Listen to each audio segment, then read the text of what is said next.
और बढ़ते हैं। पहला कैंप क्षाधरा कुछ ही देर में आता है।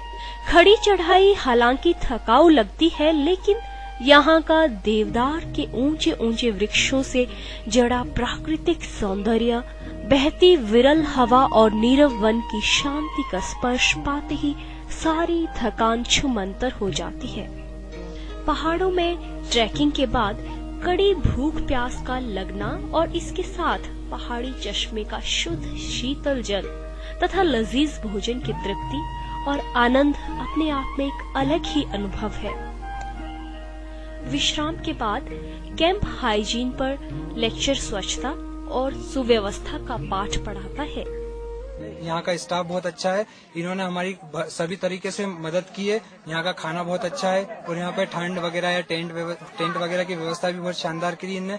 यहाँ पे स्पोर्ट्स की एक्टिविटी भी बहुत अच्छी है और यहाँ की फैकल्टीज और यहाँ के जो गाइड्स आए हुए हैं जो कि स्पेशली ट्रेंड है वो भी बहुत अच्छे हैं यहाँ पे, और पर्सनली ट्रेंड भी कर सकते हैं ये। और इन्होंने हमारे साथ बहुत हमारा साथ दिया और यहाँ तक हम सेकेंड कैंप तक आ चुके हैं अभी। रात्रि विश्राम के बाद सुबह की चाय, अल्पाइन वार्म अप, ब्रेकफास्ट का नित्य क्रम चलता है। इसके बाद ट्रैकर अगले कैंप 2 माटी कोछड़ की ओर प्रस्थान करते हैं। देवदार के गगनचुंबी जंगलों के बीच हल्की चढ़ाई के साथ आगे बढ़ना एक अनुपम अनुभव सिद्ध होता है। इस क्षेत्र का प्राकृतिक सौंदर्य अभिभूत करने वाला है। बीच बीच में पहाड़ी की चोटी के ऊपर से सुदूर घाटी का विहंगम दृश्य सहज ही दर्शकों को रोमांचित करता है। कैंप के पास देवदार के जंगलों के बीच दूर दूर तक फैले लंबे चौड़े घास के मैदान बुग्याल सहज ही चित्त को ध्यान की गहराइयों में उतरने का एहसास देते हैं। कैंप 2 पर पहुंचकर लंच के बाद पास की चट्टानों के बीच रैपलिंग का अभ्यास होता है। टेंट से लेकर भोजन और ट्रेनिंग आदि की चुस्त दुरुस्त व्यवस्था को सभी ट्रैकर अनुभव करते हैं। The first and foremost thing which I would like to, the most important thing which I would like to say is that कि जो इवेंट की जो वास्टनेस है और जो कॉम्प्लिकेटेड, मतलब इतना कॉम्प्लिकेटेड इवेंट किसी से मैनेज किया है, जिसने भी सोचा, इट्स जस्ट ग्रेट। मतलब इतने 300 बच्चों को लेकर के आना पहाड़ों के कोनों में, मतलब जहाँ पे आप सोच भी नहीं सकते कभी जाने का, वहाँ पर पूरा मैनेज अरेंज करना, सारा रहने का, खाने का, hats off to those people who have done it. समूह में नेतृत्व का प्रशिक्षण भी विद्यार्थीगण सहज ही ग्रुप एक्टिविटीज के बीच पा जाते हैं। सबसे बड़ी बात मुझे यहाँ फ्रेंड्स मिले और एक टीम वर्क करने की खूबी भी हम सब में आई कि लोगों को साथ लेके चलना है, एक ग्रुप में चलना है, लड़ाई झगड़ा भूल के सबका साथ देना है। तो बहुत मजा आया और आगे भी इसी तरह ये खूबियां जो हैं वो बरकरार रहेंगी, यही मेरी उम्मीद है। शाम को कैंप फायर के साथ सभी शरीर व मन की थकान से हल्का होते हैं। अगले दिन सुबह काफिला कैंप 3 रुमटू वेस की ओर प्रस्थान करता है। यह रास्ता अद्भुत दृश्यावलियों से भरा हुआ है।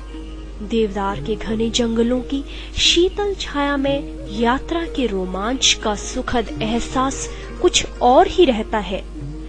रास्ते में सूखे पेड़ का ठूंठ जीवन की नश्वरता का पाठ सिखाता प्रतीत होता है।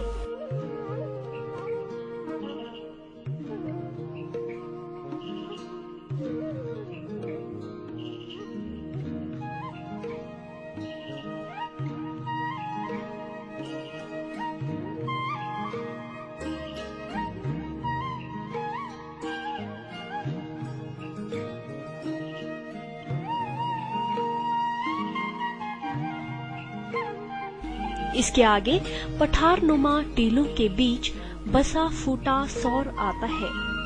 मोहरू के वनों से ढकी इसकी पहाड़ियां एक अनुपम दृश्य प्रस्तुत करती हैं। यहाँ के बुग्याल जहाँ बकरियों के लिए पेट का चारा बनते हैं, वही थका पथिक इसकी गोद में लेटकर कुछ ही पलों में तरोताजा हो जाता है।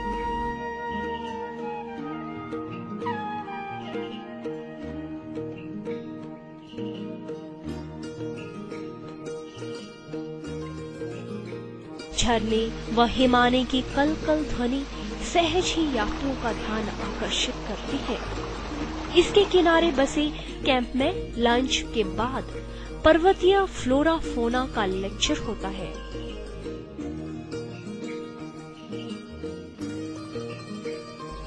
चाय स्नैक्स के बाद ट्रेवर्सिंग का अभ्यास कराया जाता है।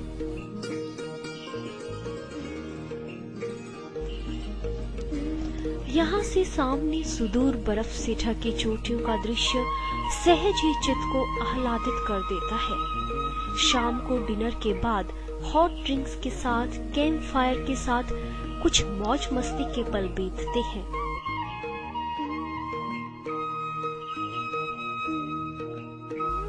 आसमान छूते वृक्षों की ओट में से सूर्य उदय का दृश्य दर्शनीय रहता है।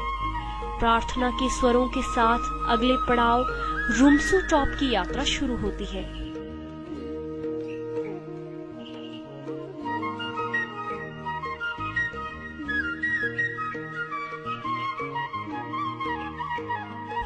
आगे की खड़ी चढ़ाई यात्रियों के उत्साह की कठिन परीक्षा लेती है। लो, यह क्या?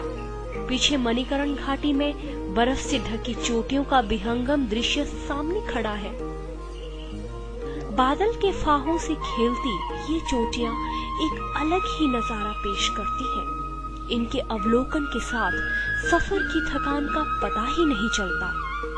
घंटों के कठिन ट्रैक के बाद एक काफिला at the top of the world पर होता है। यह रुमटू टॉप का मनोरम नजारा है।